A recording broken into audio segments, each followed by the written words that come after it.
Hermanas, muy buenas tardes, que el Señor sea con ustedes, que el Señor les bendiga. Damos gracias a Dios por tener nuevamente esta transmisión, este video que tiene como objetivo dar el estudio de la Sociedad Femenil Lidia en este bello día, 30 de marzo del año que corre, 2020. Y vamos a iniciar, mis amadas hermanas, pues con una breve oración, dando gracias a Dios porque nos permite llegar hasta ustedes. Oramos. Amado Padre Celestial y Eterno, te agradecemos, Señor, por todo tu amor, por toda tu misericordia. Porque a pesar, Señor, de todas las cosas que nos impiden acercarnos entre hermanos, entre hermanas, el celebrar nuestras reuniones y nuestros cultos, tu iglesia sigue adelante y sigue reuniéndose en espíritu, sigue reuniéndose, Señor, a través de nuestro corazón y de nuestra mente, a través de estos medios, Señor, que tú has bendecido y has usado grandemente. Te agradecemos, Señor, por todo lo que estás permitiendo. Te agradecemos por nuestras hermanas, Señor, a quien rogamos también bendiciones. Permítenos adorarte, Señor, y que esto sea para honra y gloria de tu nombre, porque lo pedimos en el nombre de Jesucristo, nuestro amado Señor y Salvador. Amén. Bien, hermanas, quisiera por favor que me acompañasen en una lectura bíblica. Vamos a leer el segundo libro de Samuel para leer el capítulo 10, el segundo libro de Daniel, capítulo 11, capítulo 11. Y vamos a leer pues prácticamente todo el pasaje bíblico. Es una manera de introducir también al estudio que daremos un poquito más adelante. Segundo de Samuel, capítulo 11, versículos 1 al 27. Dice el texto bíblico: aconteció al año siguiente, en el tiempo en que salen los reyes a la guerra, que David envió a Joab y con él a sus siervos y a todo Israel, y destruyeron a los amonitas y sitiaron a Rabá, pero David se quedó en Jerusalén. Y sucedió un día, al caer la tarde, que se levantó David de su lecho y se paseaba sobre el terrado de la casa real, y vio desde el terrado a una mujer que se estaba bañando, la cual era muy hermosa. Y envió David a preguntar por aquella mujer, y le dijeron: aquella es Betsabé, hija de Eliam, mujer de Urías Heteo. Y envió David mensajeros, y la tomó, y vino a él, y él durmió con ella. Luego ella se purificó de su inmundicia, y se volvió a su casa. Y concibió la mujer, y envió a hacerlo saber a David, diciendo: estoy encinta. Entonces David envió a decir a Joab: envíame a Urías Heteo. Y Joab envió a Urías a David. Cuando Urías vino a él, David le preguntó por la salud de Joab, y por la salud del pueblo, y por el estado de la guerra. Después dijo David a Urías: desciende tú a casa y lava tus pies. Y saliendo Urías de la casa del rey, le fue enviado presente de la mesa real. Mas Urías durmió a la puerta de la casa del rey con todos los siervos de su señor, y no descendió a su casa. E hicieron saber esto a David, diciendo: Urías no ha descendido a su casa. Y dijo David a Urías: ¿no has venido de camino? ¿Por qué pues no descendiste a tu casa? Y Urías respondió a David: el arca e Israel y Judá están bajo tiendas, y mi señor Joab y los siervos de mi señor en el campo. ¿Y había yo de entrar en mi casa para comer y beber y a dormir con mi mujer? Por vida tuya y por vida de tu alma, que yo no haré tal cosa. Y David dijo a Urías: quédate aquí aún hoy, y mañana te despacharé. Y se quedó Urías en Jerusalén aquel día y el siguiente. Y David lo convidó a comer y a beber con él hasta embriagarlo, y él salió a la tarde a dormir en su cama con los siervos de su señor, mas no descendió a su casa. Venida la mañana, escribió David a Joab una carta, la cual envió por mano de Urías, y escribió en la carta diciendo: poned a Urías al frente en lo más recio de la batalla, y retiraos de él para que sea herido y muera. Así fue que cuando Joab sitió la ciudad, puso a Urías en el lugar donde sabía que estaban los hombres más valientes, y saliendo luego los de la ciudad, pelearon contra Joab, y cayeron algunos del ejército de los siervos de David, y murió también Urías Heteo. Entonces envió Joab e hizo saber a David todos los asuntos de la guerra, y mandó al mensajero diciendo: cuando acabes de contar al rey todos los asuntos de la guerra, si el rey comenzare a enojarse y te dijere: ¿por qué os acercasteis demasiado a la ciudad para combatir? ¿No sabías lo que suelen arrojar desde el muro? ¿Quién hirió a Abimelech, hijo de Jeroboal? ¿No echó una mujer del muro un pedazo de una rueda de molino y murió en Tebés? ¿Por qué os acercasteis tanto al muro? Entonces tú le dirás, también tu siervo Urías Eteo es muerto. Fue el mensajero y llegando contó a David todo aquello que a Joab le habían enviado. Y dijo el mensajero a David, prevalecieron contra nosotros los hombres que salieron contra nosotros al campo, bien que nosotros les hicimos retroceder hasta la entrada de la puerta. Pero los flecheros tiraron contra tus siervos desde el muro, y murieron algunos de los siervos del rey, y murió también tu siervo Urías Eteo. Y David dijo al mensajero, así dirás a Joab, no tengas pesar por esto, porque la espada consume, ora a uno, ora a otro, refuerza tu ataque contra la ciudad hasta que le rindas, y tú aliéntale. Y oyendo la mujer de Urías que su marido Urías era muerto, hizo duelo por su marido, y pasado el luto envió a David y la trajo a su casa, y fue ella su mujer, y le dio a luz un hijo. Mas esto que David había hecho fue desagradable ante los ojos de Jehová. Bien, hermanas, vamos a entonar un par de himnos que nos marca el anuario, porque estamos siguiendo el programa del anuario. Vamos a entonar el himno 592 y el 375. Himno 592 e himno 375.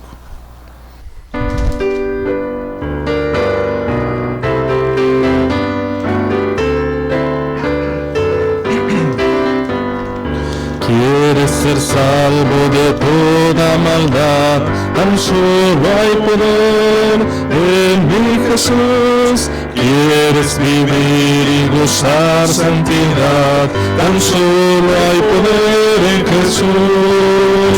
Hay poder, sin igual poder en Jesús, quien murió.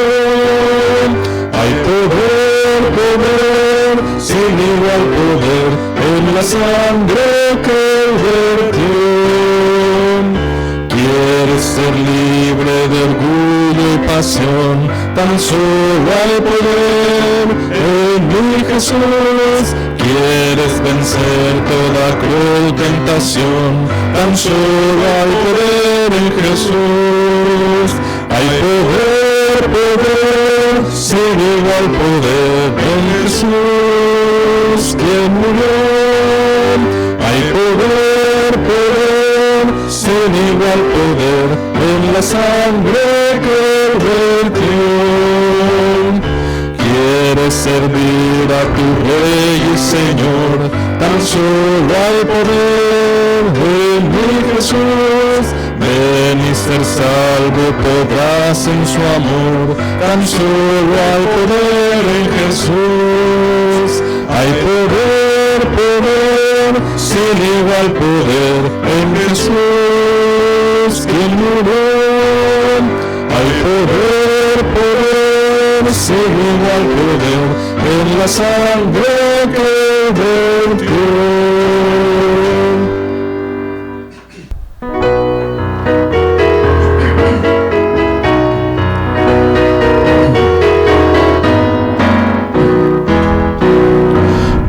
Combatido por la adversidad, creas ya perdida tu felicidad.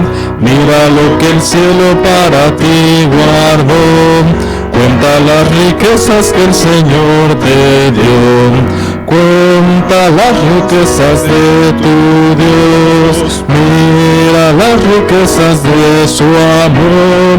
Pon los ojos donde Cristo está, y tu mente guarde la divina paz.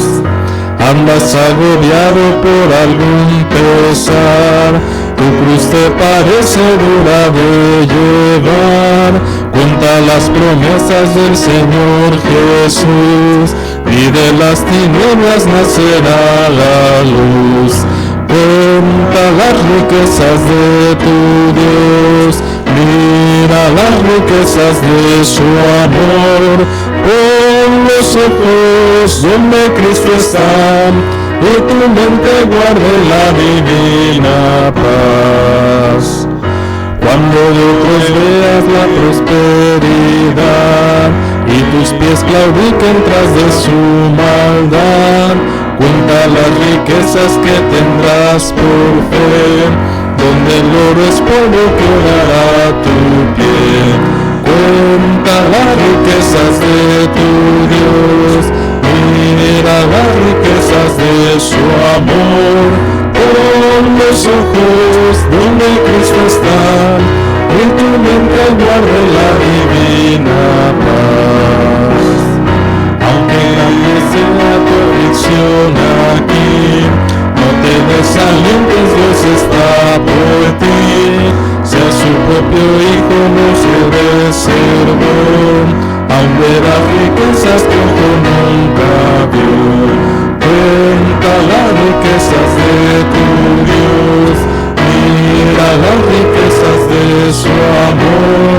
Pon los ojos donde Cristo está, y tu mente guarde la divina paz. Gloria a Dios por su palabra, gloria a Dios porque nos permite alabarle aún en la distancia.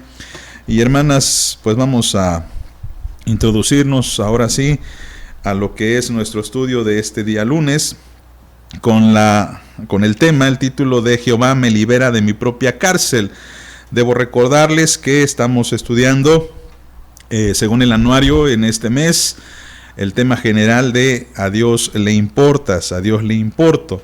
Y bueno, este tema es muy, muy especial porque habla acerca del pecado, habla acerca del vicio, habla acerca de las malas costumbres, cosas que en muchas o en la mayoría de las ocasiones lo consideramos como algo muy personal, muy privado, tan personal que no permitimos que ninguna otra persona nos hable respecto a eso, nos lo señale. De alguna manera nosotros decimos que nadie tiene derecho a entrometerse, lo que en otras palabras también puede significar no te metas con mis pecados, no te metas con mis vicios, no te metas con mis malas costumbres, porque es algo pues muy personal, muy privado, y no aceptamos a veces la ayuda, no aceptamos a veces el exhorto, no aceptamos a veces ni siquiera que el consistorio o el pastor nos hable, se acerque. Sin embargo, el Nuevo Testamento enseña que el pecado en los miembros de la iglesia puede afectar al cuerpo entero de Cristo, y por ello se nos exhorta en la Biblia que nos animemos y nos exhortemos mutuamente. Sin embargo, hermanas, muchos nos dejamos llevar por esta idea individualista de pensar que el pecado es mi problema, que el pecado es mi asunto, y que pues no hay problema si estamos yendo a la iglesia, si hacemos las cosas cotidianamente, pensando que estamos bien, pensando que quizá podemos engañar a la gente, pero no podemos engañar a Dios. Podemos engañarnos aún a nosotros mismos, podemos aparentar algo que no somos, pero a Dios no lo podemos engañar. Y esto se convierte, como dice el título, en una cárcel, vamos a llamarlo una cárcel interna, una cárcel del corazón de la cual no podemos salir, no podemos liberarnos, pero hay una solución que Dios nos plantea en esta tarde. Y para ello, hermanas, pues vamos a meditar en el Salmo 51. Quisiera que ustedes leyeran allí donde están, pudieran leerlo ya sea junto conmigo o leerlo con su vista, el Salmo 151, y después de esto hacemos una oración para poder introducirnos ya de lleno a lo que es nuestro estudio. Salmo 51, versículos 1 al 19, dice el texto bíblico: Ten piedad de mí, oh Dios, conforme a tu misericordia, conforme a la multitud de tus piedades, borra mis rebeliones. Lávame más y más de mi maldad, y límpiame de mi pecado, porque yo reconozco mis rebeliones, y mi pecado está siempre delante de mí. Contra ti solo he pecado, y he hecho lo malo delante de tus ojos, para que seas reconocido justo en tu palabra y tenido por puro en tu juicio. He aquí en maldad he sido formado, y en pecado me concibió mi madre. He aquí tú amas la verdad en lo íntimo, y en lo secreto me has hecho comprender sabiduría. Purifícame con hisopo y seré limpio, lávame y seré más blanco que la nieve. Hazme oír gozo y alegría, y se recrearán los huesos que has abatido. Esconde tu rostro de mis pecados y borra todas mis maldades. Crea en mí, oh Dios, un corazón limpio y renueva un espíritu recto dentro de mí. No me eches de delante de ti y no me quites de mí tu Santo Espíritu. Vuélveme el gozo de tu salvación y espíritu noble me sustente. Entonces enseñaré a los transgresores tus caminos y los pecadores se convertirán a ti. Líbrame de homicidios, oh Dios, Dios de mi salvación. Cantará mi lengua tu justicia. Señor, abre mis labios y publicará mi boca tu alabanza, porque no quieres sacrificios que yo lo daría. No quieres holocausto. Los sacrificios de Dios son el espíritu quebrantado. Al corazón contrito y humillado no despreciarás tú, oh Dios. Haz bien con tu benevolencia, Sión, edifica los muros de Jerusalén. Entonces te agradarán los sacrificios de justicia, el holocausto u ofrenda del todo quemada. Entonces ofrecerán becerros sobre tu altar. Por favor, les invito a orar junto conmigo. Señor Jesucristo, en estos momentos que nos acercamos a tu palabra, queremos pedirte, Señor, que nos hables, porque sabemos que lo harás, porque creemos que esta palabra, esta escritura, es tu palabra, Señor. Creemos que sale de tu corazón, de tu boca, para alimentarnos y para conocerte aún más, Señor, y de esta manera que tú puedas hacer cambios en nuestras vidas. Te rogamos, pues, por Jesucristo, que nos ayudes a confrontarnos, Padre, y que también nos ayudes a restaurarnos, para que así seamos parecidos a lo que tú quieres y al diseño que has puesto en tu corazón para cada uno de nosotros. Lo pedimos en el nombre de Jesús. Amén. Bien, hermanas, estábamos hablando acerca de el pecado personal, el vicio personal, la mala costumbre, los malos hábitos que pues también son pecaminosos. Y hablábamos acerca de que muchas veces estos pecados no podemos desprendernos tan fácilmente. No podemos hacerlos a un lado, superarlos o dejar de cometerlos. Y por estos pecados voy a dar algunos ejemplos bastante concretos. Por ejemplo, la mentira. Muchos de nosotros tenemos la costumbre de mentir ya de una forma muy como por inercia, ya no, a veces ni siquiera razonamos muy bien y es un pecado constante en nuestra vida. Otra puede ser las malas palabras que a veces se nos salen de la boca ante cualquier situación emergente.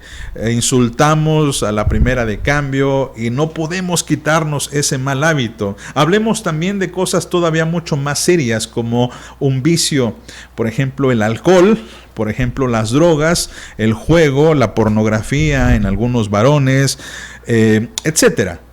Todos estos pecados, todos estos malos hábitos, en muchas ocasiones pretendemos dejarlas y no podemos. Son, como dice el autor de este estudio, en prisiones o en cárceles. Quiero hacer una readaptación del estudio, con todo respeto a aquel autor que escribió esta parte del anuario. Hay algunas cosas que a mi parecer no se profundizan y queremos darle un nuevo giro, un nuevo rumbo. Esto lo digo porque seguramente algunas hermanas tendrán en sus casas y a lo mejor en su mano el anuario y van a comparar que no se parece mucho el estudio que está escrito en sus anuarios con lo que vamos a exponer esta tarde.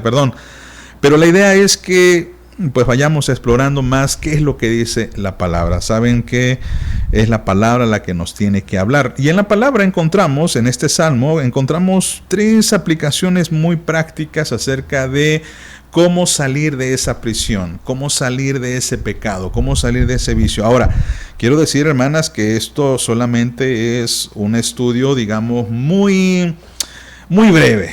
Porque realmente el dejar un pecado, si usted quiere dejar un vicio, si usted quiere dejar un mal hábito, no es tan simple como seguir 3 pasos y ya. Hay mucho todavía que hacer. Incluso yo le aconsejo que si usted tiene algún problema de drogas, algún problema de alcohol, algún problema de un vicio, un pecado como la mentira, el adulterio, etcétera, yo le aconsejo que pida ayuda, ya sea a su pastor, a un anciano, a un consejero, porque a veces no es fácil salir de esto. Pero en términos generales, creo que las 3 aplicaciones o los 3 pasos que el Salmo 51 nos ofrecen son bastante realistas y que pueden ayudar a tener un panorama acerca de cómo recuperarse o cómo salir de esta cárcel. Entonces comenzamos, mis amadas, y vemos la primera cosa que nos enseña el Salmo. Por favor, el Salmo 51, vamos a leer nuevamente los primeros versículos. Y quiero que noten lo que dice el salmista del primero de los versículos hasta prácticamente el 5º versículo. Dice: ten piedad de mí, oh Dios, conforme a tu misericordia. Conforme a la multitud de tus piedades, borra mis rebeliones, lávame más y más de mi maldad y límpiame de mi pecado. Porque yo reconozco mis rebeliones y mi pecado está siempre delante de ti. Contra ti solo he pecado y he hecho lo malo delante de tus ojos, para que seas reconocido justo en tu palabra y tenido por puro en tu juicio. He aquí en maldad he sido formado y en pecado me concibió mi madre. Bien, lo primerito, mis amadas, que nos enseña el Salmo 51 es a reconocer que tenemos un problema, a reconocer que estamos mal. El cambio no se puede originar si primero no lo reconocemos. Y el Salmo 51 es muy especial porque este salmo nace de una experiencia de vergüenza, de una experiencia de un hombre que es descubierto en su pecado.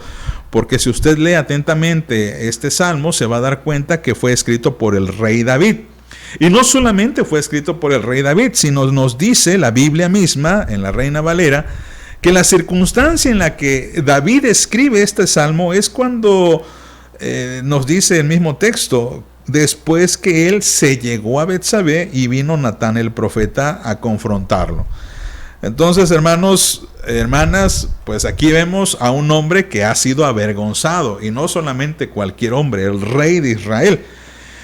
Hace un momento hemos leído a panorama general el pecado que cometió David en el relato de 2 de Samuel capítulo 11, en el que se nos narra el día en el que David estaba de ocioso. El primer versículo es muy ilustrativo cuando dice que él tenía que ir a la guerra, no fue, y dice que se levanta del lecho, se levanta de su cama, no estaba haciendo nada, y desde su terrado vio a una mujer hermosa que se estaba bañando. Y bueno, no vamos a leer nuevamente el texto porque ya lo hemos leído, porque ya sabemos lo que pasa. David investiga quién es esta mujer hermosa, la manda a traer, tiene relaciones con ella y tiempo después se descubre que esta mujer está embarazada. Obviamente David, preocupado, porque esto lo hizo en secreto, temiendo que quede en descubierto, hace un plan, porque cabe la casualidad que el marido sí había ido a la guerra. Manda a traer al hombre llamado Urías, con el plan de que este marido pues, se acueste con su esposa. Y se piensa que el hijo que espera pues es de él. El texto incluso es muy ilustrativo cuando David dice: desciende a tu casa, lava tus pies. Y esta de lavar tus pies es un eufemismo que quiere decir, pues, ten intimidad con tu esposa. Pero Urías es un hombre honorable, es un hombre justo, es un hombre de mucho honor, porque dice: no voy a dormir con mi esposa. Se niega a hacerlo, se queda dormido prácticamente a la puerta del palacio. Se piensa que en una carpa, se piensa que en el piso, diciendo que él no va a hacer algo como ir, dormir con su esposa, sabiendo que tanto el arca de la alianza como todos sus compañeros están en la guerra durmiendo también en incomodidad. Entonces, bueno, pues el plan de David no se puede concretar, y después arma otro plan David para que Urías muera en batalla, y tristemente logra su cometido. Al final David se casa con la muchacha y pareciera que el problema que está resuelto. Pero atención a lo que dice el último versículo del capítulo 11. Esto no fue agradable ante los ojos del Señor. Y hermanas, esto también ilustra mucho cómo a veces nos esforzamos por ocultar el pecado.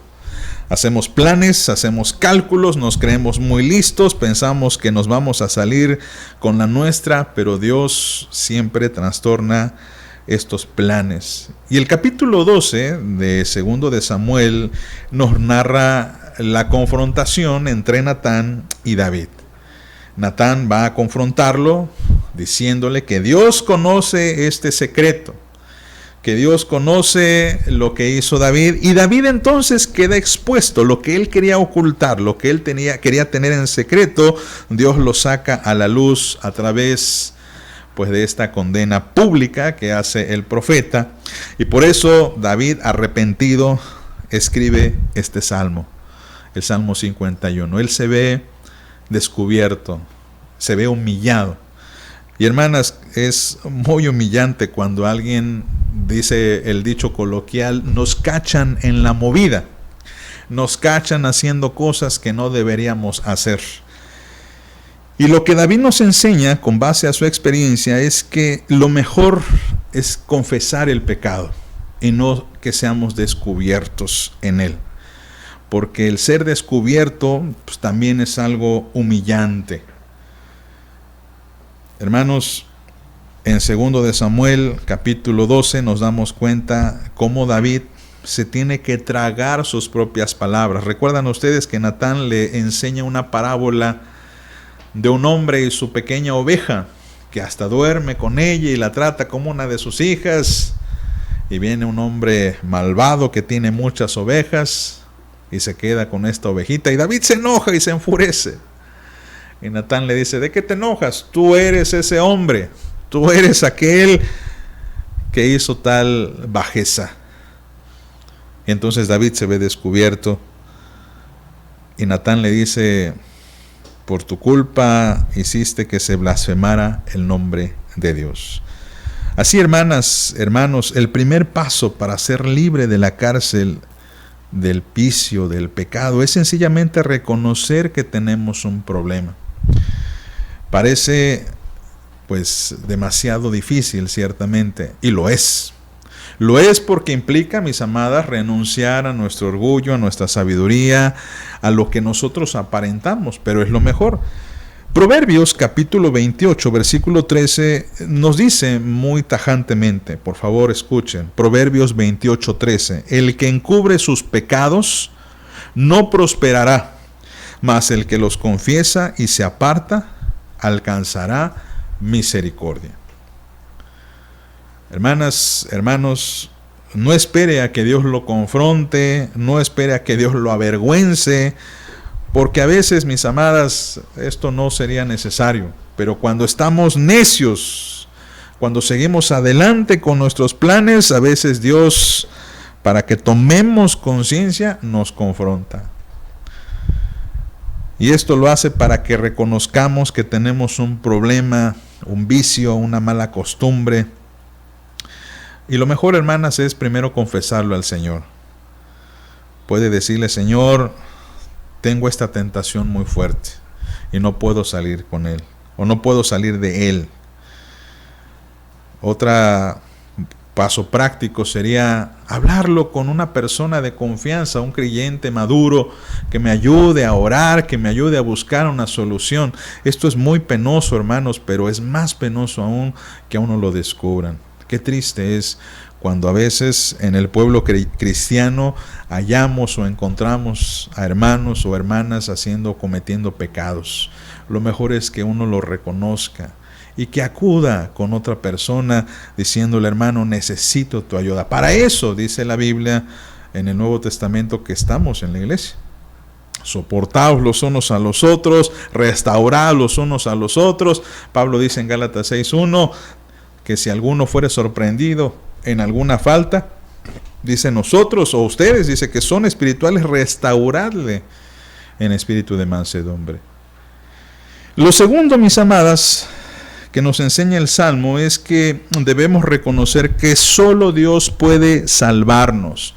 Solo Dios puede ayudarnos. Seguimos en el versículo 7 al 12 del mismo Salmo 51. Dice: purifícame con hisopo y seré limpio. Lávame y seré más blanco que la nieve.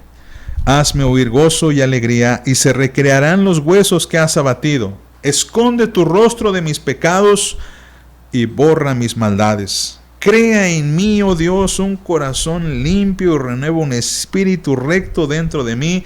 No me eches de delante de ti y no quites de mí tu Santo Espíritu. Vuélveme el gozo de tu salvación y espíritu noble me sustente. El Salmo 51, en algunos comentarios, también ha sido llamado el Salmo de la condición radical del hombre, o el Salmo de la condición del hombre. Este salmo es citado mucho en textos de teología cuando se habla acerca de la corrupción total del hombre, de la naturaleza caída del ser humano. Y el Salmo nos enseña que pues, prácticamente el hombre no puede optar por la salud, porque está muerto espiritualmente. Esto significa que no podemos salvarnos a nosotros mismos, ni tampoco podemos superar vicios, costumbres, malos hábitos, con solamente tener el firme propósito de cumplirlo. La voluntad del hombre no puede inclinarse al bien, pues estamos corrompidos totalmente. No sé si usted ha escuchado estas promesas de muchas personas que dicen que van a cambiar y tristemente no cambian. Hemos visto a lo largo de nuestra experiencia pastoral, que debo reconocer no es tan amplia, pero que hemos conocido a muchas personas acudiendo a consejería, prometiéndose a sí mismos y prometiéndole a Dios que van a cambiar, pero no cambian. Y no cambian sencillamente porque no vuelven a Dios. Para aquellos que estuvieron en sintonía con nosotros el día miércoles que estuvimos estudiando cómo hacer un altar familiar, cómo hacer un devocional, observamos que muchas personas solamente acuden, digamos, a la Biblia o acuden a una consejería para tratar de hallar algunas soluciones prácticas a su pecado sin que esto implique que ellos se acerquen a Dios. Y muchas personas que pretenden dejar los vicios a veces quieren soluciones rápidas, concretas, cápsulas, digamos, paliativos que le ayuden más o menos a salir. Y creen que citando un versículo bíblico, creen que memorizándose un versículo bíblico van a cambiar, y tristemente no es así. Hemos visto a muchas personas que no pueden dejar el alcohol y que creen que comprándose una Biblia, o creen que el pastor, si ora por ellos, van a salir del problema. Muchas veces me han pedido: pastor, ore por mí porque yo no puedo salir de este vicio. Y en muchas ocasiones tengo que decirles: hermanos, una oración mía no va a hacer ningún cambio.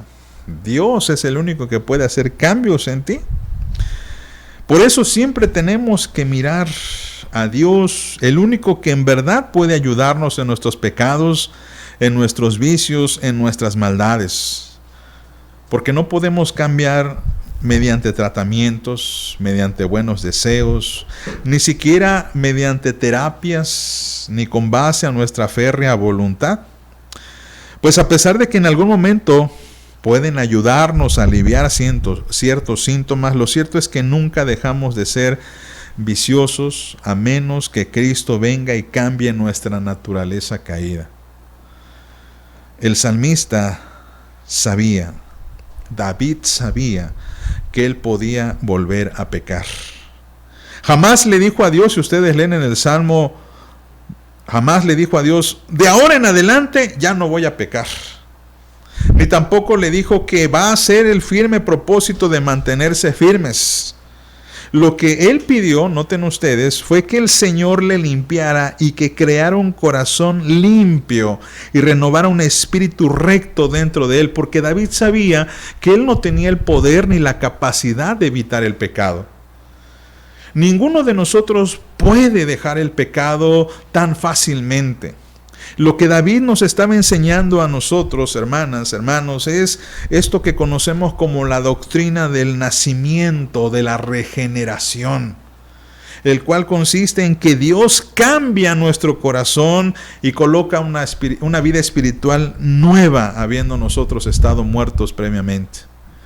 David nos enseña que aquel que nace de nuevo únicamente puede verdaderamente dejar de pecar. Pero esto significa, mis amadas, que este nacimiento verdadero solamente lo hace Dios, no nosotros, no nuestra voluntad, como ya he referido antes, ni nuestro buen deseo. Para que así se cumpla lo que dice su palabra en 2 de Corintios 5:17, de modo que el que está en Cristo, nueva criatura es. Las cosas viejas pasaron, he aquí todas son hechas nuevas. Por tanto, mis amadas, lo que tenemos que hacer es reconocer que solamente Dios puede salvarnos. Y esto significa humillarnos delante de Él, buscarle fehacientemente, decirle: Señor, quiero encontrarte. Quiero de verdad que tú vengas a mi encuentro. Quiero que tú cambies mi vida y cambies mi corazón. Y esto significa, mis amadas, tener disciplinas como leer la palabra de Dios, orar todos los días, hacer estas prácticas o disciplinas espirituales que a veces ya no hacemos, como el ayuno, por ejemplo, como una lectura bien profunda de las Escrituras, un estudio analítico, no solamente algo para medio salir del bache. Y cuando esto lo hacemos, mis amadas, el Señor empieza a cambiar nuestro corazón, como fue el cambio del corazón de David. La tercera parte de nuestro estudio tiene que ver con esto: cómo entonces, ya siendo cambiados, nos convertimos en un testimonio de vida. Leemos los últimos versículos, versículo 13 al 19. Dice: entonces enseñaré a los transgresores tus caminos, y los pecadores se convertirán a ti. Líbrame de homicidios, oh Dios, Dios de mi salvación. Cantará mi lengua tu justicia, Señor. Abre mis labios y publicará mi boca tu alabanza, porque no quieres sacrificios que yo lo daría. No quieres holocausto. Los sacrificios de Dios son el espíritu quebrantado. Al corazón contrito y humillado no despreciarás tú, oh Dios. Haz bien con tu benevolencia, Sión. Edifica los muros de Jerusalén. Entonces te agradarán los sacrificios de justicia, el holocausto u ofrenda del todo quemada. Entonces ofrecerán becerros sobre tu altar. Bien, creemos que ya para esta parte del Salmo 51, David no solamente había reconocido su pecado, se había acercado a Dios, sino él tenía también el firme propósito de ser testimonio a las personas a su alrededor. Cosa que, hermanos, con la ayuda de Dios logró. Quiero llevarles, por favor, algunas citas bíblicas que nos enseñan algo muy interesante respecto a David. Por ejemplo, el texto en Hechos capítulo 13, versículo 22. Hechos capítulo 13, versículo 22. Noten lo que dice la Escritura. Quitado les levantó por rey a David, de quien dio también testimonio diciendo: he hallado a David, hijo de Isaí, varón conforme a mi corazón, que hará lo que yo quiero. Interesante. Pero vamos a otro texto. Esta vez a Primero de Reyes, capítulo 15, versículo 3.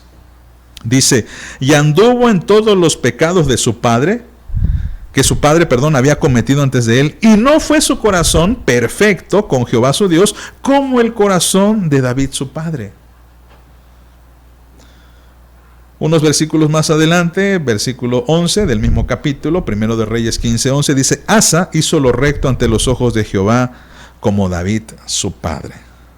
¿Qué nos quieren enseñar estos versículos? Bien, note usted, mis amados, que a pesar de que conocemos a David por el pecado tan monstruoso que cometió, al final la Biblia se refiere a él como un hombre recto, como un hombre de acuerdo al corazón de Dios. Y esto es increíble. Y esto nos enseña que la restauración es posible. Dios cumple sus promesas.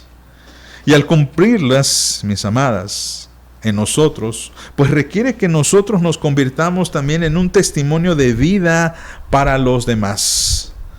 Notemos que el pecado de David no fue ligero. La Biblia misma dice que esto no le agradó al Señor. Fue monstruoso. No solamente cometió adulterio, cometió engaño, cometió asesinato, pero a pesar de todo esto, mis amadas, David pudo recuperarse.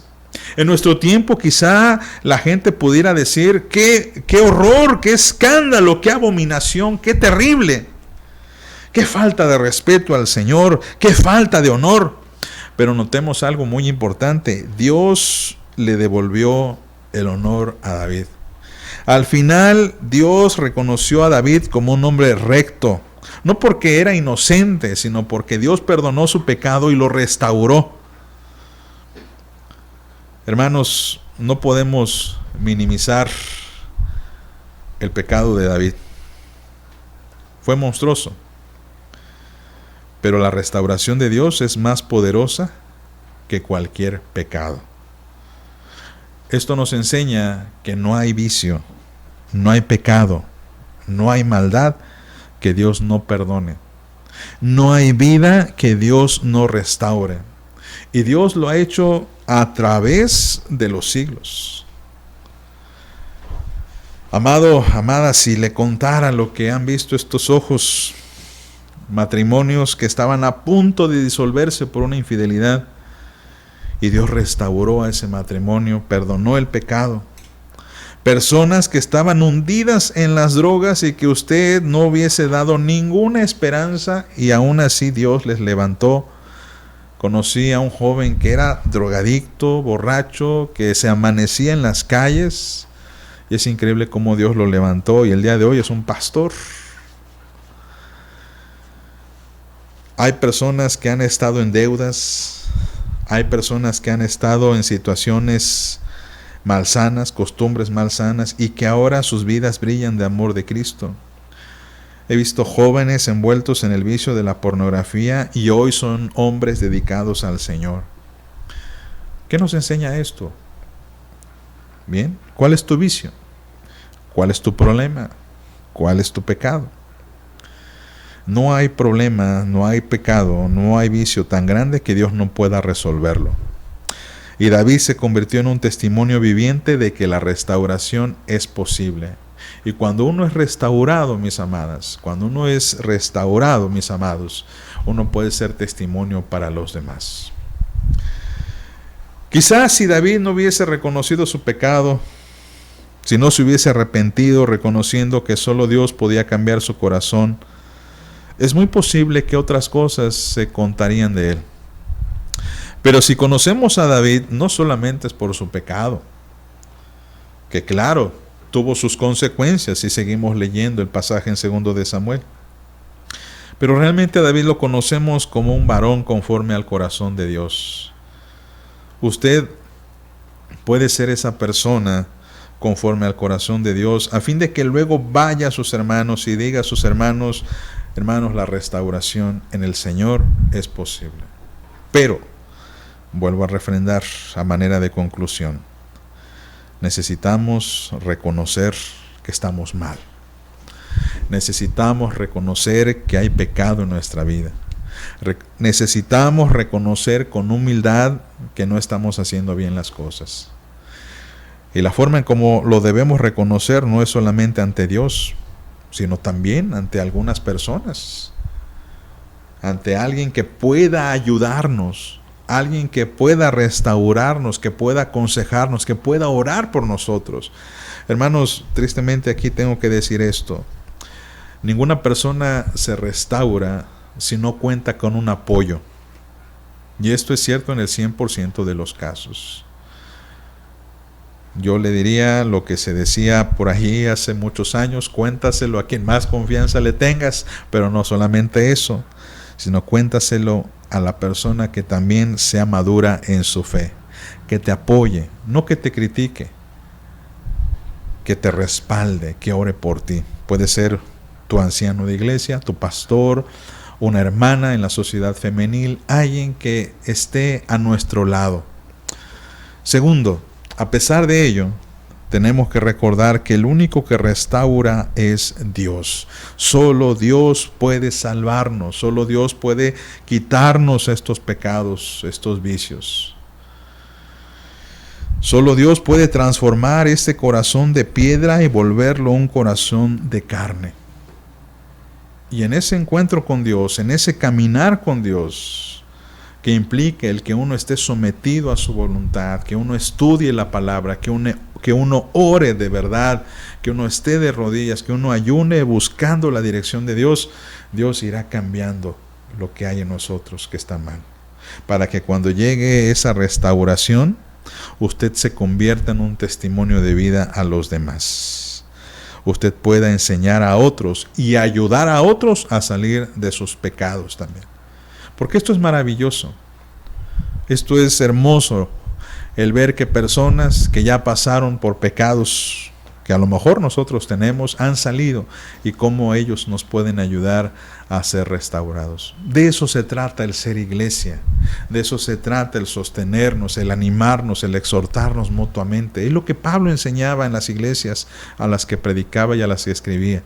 Por tanto, hermanos y hermanas, no nos cansemos pues de hacer el bien los unos con los otros. Esperamos que esto sirva de edificación a su iglesia. Les invito a orar para agradecer la palabra del Señor. Padre, en el nombre de Jesucristo Todopoderoso, conoces nuestra condición y sabes, Señor, de qué pie estamos adoleciendo, de qué situación estamos cada vez más escasos, Señor, en cuanto a fidelidad, en cuanto a espiritualidad, y abundamos en cuanto a la carnalidad. Te rogamos, Señor, que nos ayudes a ser humildes delante de ti, que nos ayudes a reconocer nuestro pecado delante de ti y buscar el apoyo mutuo en nuestros hermanos, en los consejeros, en los ancianos, en los hermanos que son maduros en su fe.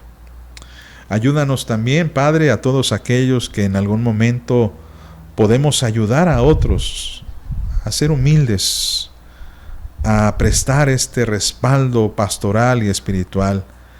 Quédate, Señor, en cada uno de nosotros y ayúdanos, Señor, a ser restaurados para que podamos proclamar fielmente tu palabra y el testimonio de que solamente tú salvas. Padre, te agradecemos todo esto por los méritos de Jesucristo nuestro Señor. Amén. Bien, hermanas, damos gracias a Dios por permitirnos estar y llegar hasta sus hogares, sus celulares, sus medios electrónicos. Les agradezco el que estén pendientes de todas las transmisiones y esperamos verles pronto. Hermanas amadas, reciban un saludo muy cordial de parte del consistorio, de la Junta de Diáconos, de su servidor, y esperamos que el Señor les encuentre en abundante bendición. Que Dios me las bendiga.